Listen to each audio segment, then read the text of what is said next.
I don't know very much about the song, but the title grabs me because we find that confession means that you are making an acknowledgement. You are making an admission. You are making an obligation. That's why we find that when we decide that we are tired of our sinful ways and we make a confession to God, meaning that we are acknowledging that Jesus is the Son of God. We are acknowledging, we are making an admission.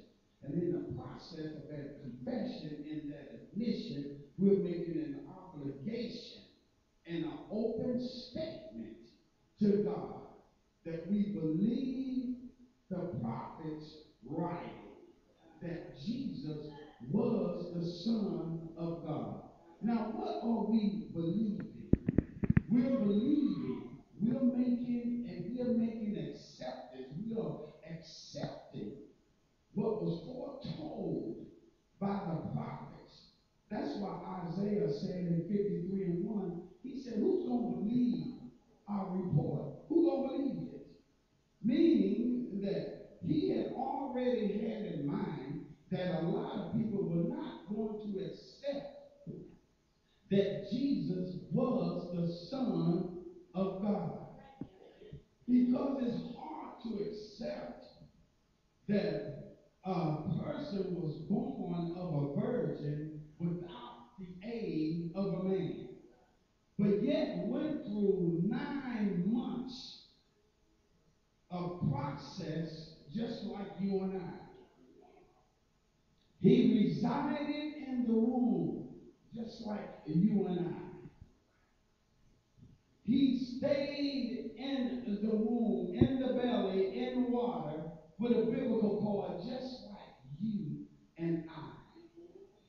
But the supernatural about it, that he was conceived without the assistance of a man.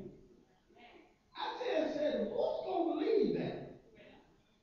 Who's going to believe that a man that was born was whipped and beaten to where Isaiah said, by his stripes we are healed. By his beating, his 39 lashes with canine tails. See, some of them may not remember, but when they beat Jesus, they had a whip with sharp objects tied to the end of that whip. Then they took this baby, this man that was born without the aid of a man, and then they took him and they beat him. But before they beat him, they bent him in a position to where his skin was tight as leather, to where there was no escape of getting cut after cut after cut from being beat and whipped. Who's going to believe our report? Who's going to believe a man would take that kind of abuse when he knows he did nothing wrong? Who's going to take it? Who's going to believe that? Who's going to believe that all he did was fed a hunger?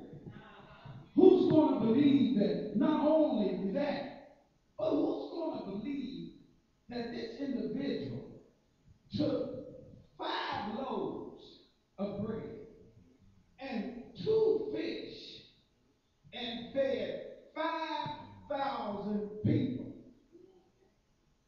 Not only 5,000, but the Bible says not adding the women and children. 5,000. Then he not only fed 5,000, but then he turned around and had 12 baskets of leftovers. Who's going to believe that? Who's going to believe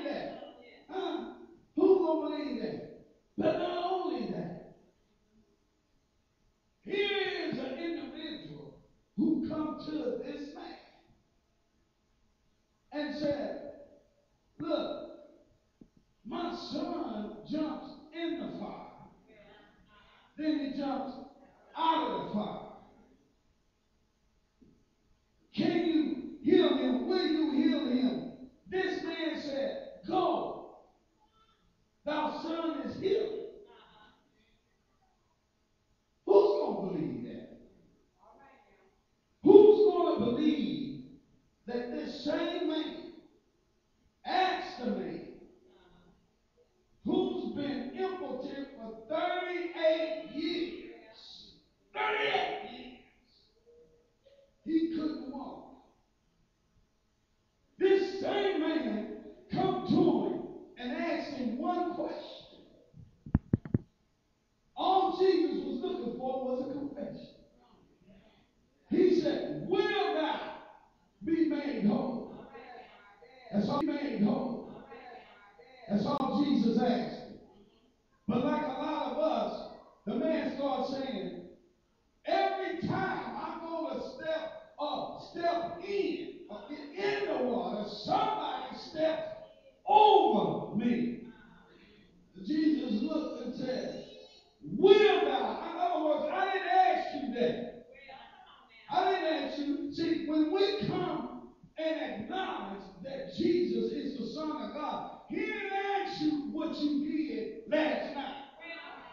No, he didn't ask you that. When you come to say, I accept and believe that Jesus is the Son of God, I'm confessing with my mouth. He's not asking you, what did you drink? Who did you sleep with? Who did you rob? What did you do anyway? He's asking you, do you believe that I am the Son of God? That's what he's asking. Confession. We need to acknowledge it. And when we confess, we become wise in our understanding. That's the reason why we got to come to understand that the institution of God is his word that he laid down as a foundation. And the monogamous is in its nature that he was